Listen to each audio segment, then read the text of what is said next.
আসসালামু আলাইকুম। Welcome to my channel. আজকে আমরা দেখব যে কিভাবে শর্টকাট ওয়েতে মাইক্রোসফট এক্সেলের কাজগুলো আরো ইজি ভাবে করা যায়। এর জন্য প্রথমে আমি এখানে এডুকেশন লিখি।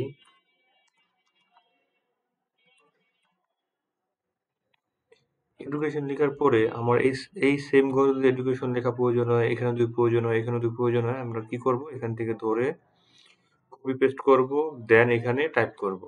এটা না করে শর্টকাট ওয়েতে যদি আমি এখানে ধরে এখানে যতটুকু আমার প্রয়োজন নেয়ার পরে আমি যদি শর্টকাট কি প্রেস করি, যেরকম আমি এখানে যদি কন্ট্রোল আর প্রেস করার পরে আমি দেখব যে আমার রাইট সাইডে যতটুকু আমার সিলেক্ট করা আছে ততটুকু জায়গা আমার এখানে এই লেখাগুলো চলে গেছে।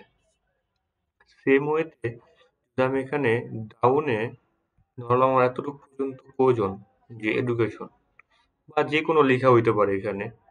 তো আপনি যদি এখানে কন্ট্রোল ডি প্রেস করেন তাহলে দেখবেন যে আপনার লেখাগুলা যতটুকু আপনি ডাউনে সিলেক্ট করেছিলেন ততটুকুই আপনার এখানে চলে আসছে লেখাটা। সেম ওয়েতে এখানে যদি আমি কন্ট্রোল এ চাপি তাহলে আমি দেখবো যে আমার টোটাল যে টেবিলটা আছে সিলেক্ট হয়ে গেছে। এখন আমি চাচ্ছি যে এখান থেকে আমি ফিল্টার অপশনটা নিয়ে আসবো, আমার এগুলা ফিল্টার করে আমি দেখবো কোনটার ভ্যালু কত। দেন ফিল্টার আনার জন্য আমাদের অনেকগুলো অপশন আছে, অপশন না করে যদি আমরা শর্টকাট কি ব্যবহার করে ফিল্টার করতে চাই তাহলে আমি কন্ট্রোল শিফট এল প্রেস করার পরে আমি দেখতে পারবো যে আমার এখানে অটোমেটিক ফিল্টারের যে আইকনটা আছে সেটা চলে আসছে। ফিল্টার আইকনটা আমরা এখান থেকে দেখতে পারতেছি। আমি এখানে এখান থেকে আমি ফিল্টার করতে পারবো আমার যা প্রয়োজন। কারণ এখানে অল সিলেক্ট করা আছে, আমি চাচ্ছি যে ফ্যানের ভ্যালু কত এটা আমি দেখবো অনলি। এখানে ওকে দেওয়ার পর আমি দেখবো যে ফ্যানের যে ভ্যালুটা আছে এখানে শো করতেছে। সেম ওয়েতে আমি ফিল্টার করার পরে আমি ভাবলাম, মনে করলাম যে আমার এই ফিল্টার আইকনগুলো এখান থেকে চলে যাবে, আমার ফিল্টার আর প্রয়োজন নাই। দেন আগের ওয়েতে যদি আমি কন্ট্রোল শিফট এল প্রেস করি তাহলে আমি দেখতে পারবো যে আমার ফিল্টারে যে আইকনগুলো আছে এগুলো অটোমেটিক এখান থেকে চলে গেছে। দেন আমরা এখানে যদি টোটালটা সিলেক্ট করে এখান থেকে কন্ট্রোল ওয়ান প্রেস করি তাহলে আমরা দেখতে পারবো যে আমাদের সামনে এরকম একটা ডায়লগ বক্স ওপেন হয়ে গেছে, যেটা হলো ফর্মুলা বক্স বা ফাংশন বক্স।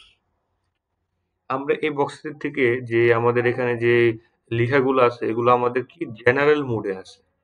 আমরা যদি চাই যে আমাদের এই লেখাগুলা নাম্বার বা ক্রাঞ্চি বা অ্যাকাউন্টিং হিসাবে দেখ তাহলে আমরা যদি এখান থেকে ধরে যদি আমি চাচ্ছি যে ক্রাঞ্চি হিসাবে চলে যাবে, দেন এখান থেকে আপনারা সিম্বল দিতে পারবেন, কি ডলার সাইন যাবে নাকি অন্য কোনো টাইম টাকা, রুপি, অনেক কিছু আছে, সব সাইন এখান দিয়ে আছে। আমি চাচ্ছি যে ডলার সাইন দিয়ে থাক।